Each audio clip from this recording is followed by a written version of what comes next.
يا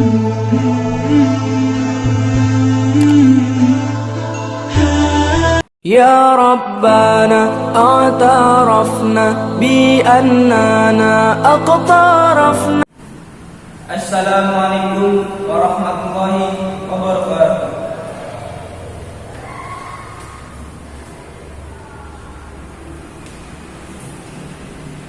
Alhamdulillahilladzi arsala rasulahu bil huda wa dinil haqqi liyudhhirahu 'ala dini kullihi wa kafa billahi shahida.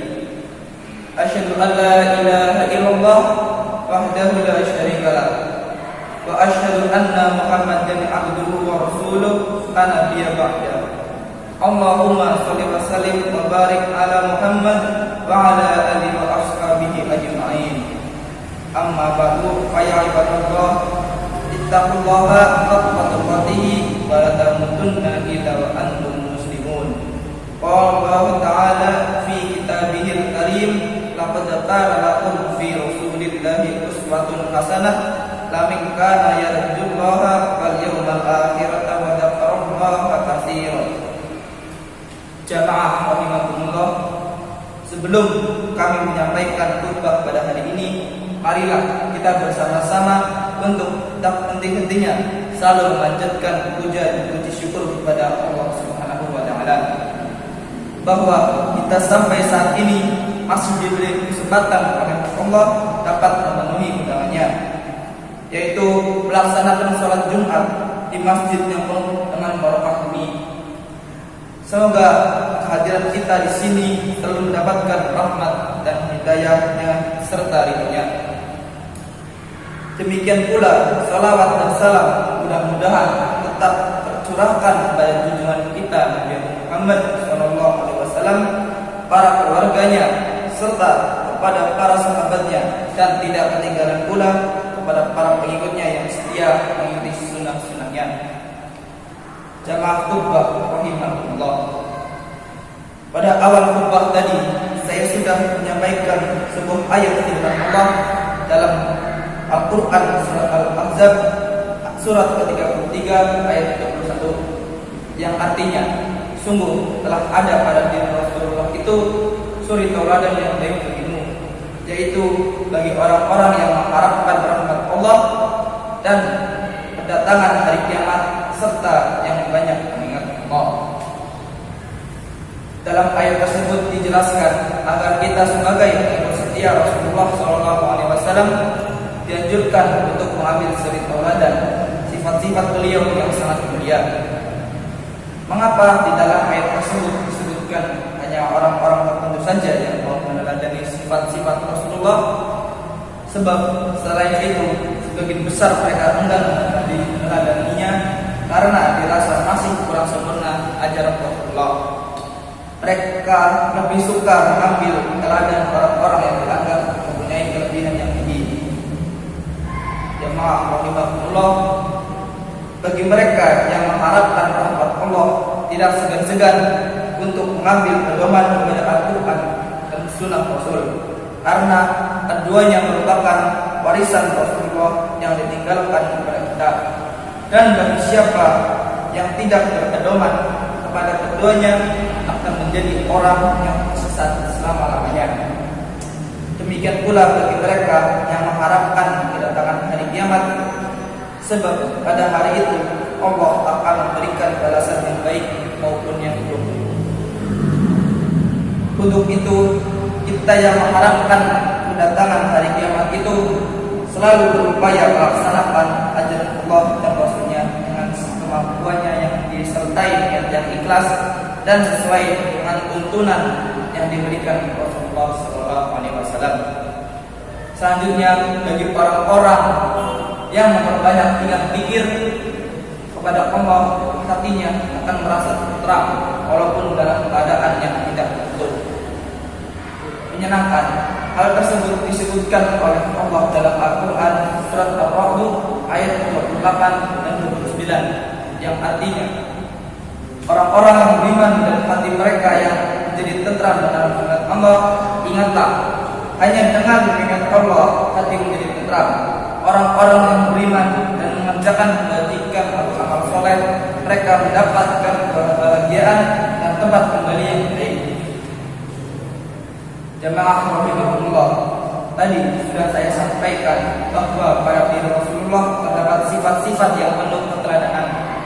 Maka dalam kesempatan ini akan kami sampaikan sebuah hadis dari Abu Hurairah yang diriwayatkan oleh Imam Ahmad At-Tirmidzi yang isinya mencakup 5 sifat yaitu sebagai berikut: ittaqil mahari matakun ahdaman badan nasi warda bima qasamallahu laqatakun abdan nasi wa ahsin ila jarika takum mu'mina wa hibbalin nasi ma tuhibbu nafsika takum muslima wa la tuksirid dhahika fa inna kasrata dhahika tumitul qalba. Rahu Ahmad wa Tirmidzi. Artinya, takutlah kamu kepada apa yang diharamkan Allah, supaya kamu menjadi orang yang berbakti kepada Allah. Relakah kamu terhadap apa yang diberikan Allah kepadamu, supaya kamu menjadi orang-orang yang paling kaya raya. Berbuat baiklah kamu kepada tetanggamu, supaya kamu menjadi orang yang beriman. Cintailah manusia sebagaimana engkau mencintai dirimu sendiri, supaya kamu menjadi orang muslim. Dan janganlah kamu terlalu banyak tertawa, sebab banyak tertawa itu mematikan hati. Jamaah rahimakumullah, perlu kita ketahui bersama bahwa matan hadis yang kami sampaikan tadi memuat 5 macam sifat utama yang disampaikan oleh Muhammad SAW. Adapun penjelasannya yaitu sebagai berikut.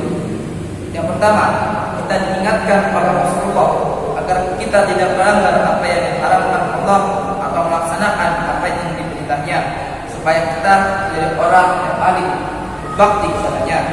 Yang kedua, ridho kepada bagian atau rezeki yang diberikan kepada kita, agar kita dapat hidup dengan tenang dan terpuji.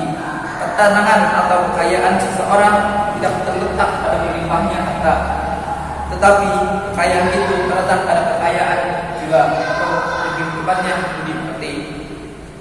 Dan yang ketiga, berbuat baik kepada tetangga. Di sini Rasulullah tidak mengkhususkan harus tetangga yang muslim saja, tetapi kepada yang muslim pun kita harus berbuat baik agar kita menjadi orang yang beriman. Ta'awanu 'alal birri wat taqwa wa la ta'awanu 'alal ismi wal 'udwan. Al-Maidah ayat 6. Bertolong-tolonglah atau gotong royong atas dasar kebajikan dan bertakwaan, bukan gotong royong atas berbuat dosa dan permusuhan atau kebencian dan kerusakan. Apabila mau berbuat demikian, itulah ciri dari kesempurnaan iman seseorang.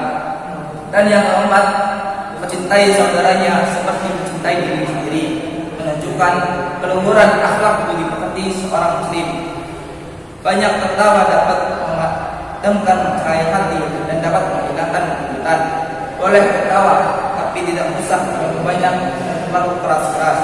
Kalau berbicara masalah suara keras, kita tentunya ingat akan nasihat seorang ahli hikmah yang ditulis dalam Al-Quran, ayat Luqmanul Hakim dalam surat Luqman ayat 19 yang ditujukan kepada anaknya, yaitu waqasid fi masjidka waqud min sautika inna ankarul aswati la sawtul hamir. Luqman ayat 19. Dan artinya, dan sederhanalah kamu dalam berjalan dan melakukanlah suaramu, sesungguhnya seburuk-buruk suara ialah suara keledai. Maksud menyederhanakan waktu berjalan adalah kita tidak boleh mengganggu orang lain dalam perjalanan atau mengganggu lalu lintas.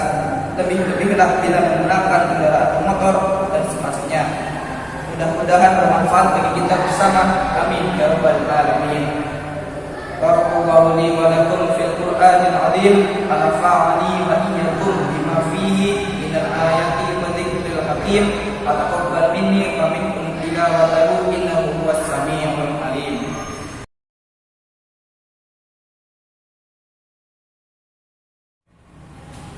Alhamdulillahi rabbil alamin, hamdan yuwafi ni'amahu wa yukafi mazidah. Ya Rabbana lakal hamdu kama yanfa'u jalali wajhika wa 'azimi sultanik. Allahumma shalli wa sallim ala rasulika wa ala nabiyyika Muhammadin tahiris samiyyin wa ala alihi thayyibin wa ashabil muttaqin. ربنا اغفر لنا ولإخواننا الذين سبقونا بالإيمان ولا تجعل في قلوبنا غلا للذين آمنوا ربنا إنك رؤوف رحيم ربنا لا تزغ قلوبنا بعد إذ هديتنا وهب لنا من لدنك رحمة إنك أنت الوهاب ربنا هب لنا من أزواجنا وذريتنا قرة أعين واجعلنا للمتقين إماما ربنا آتنا في الدنيا حسنة وفي الآخرة حسنة وقنا عذاب النار وصلى الله على نبينا محمد والحمد لله رب العالمين.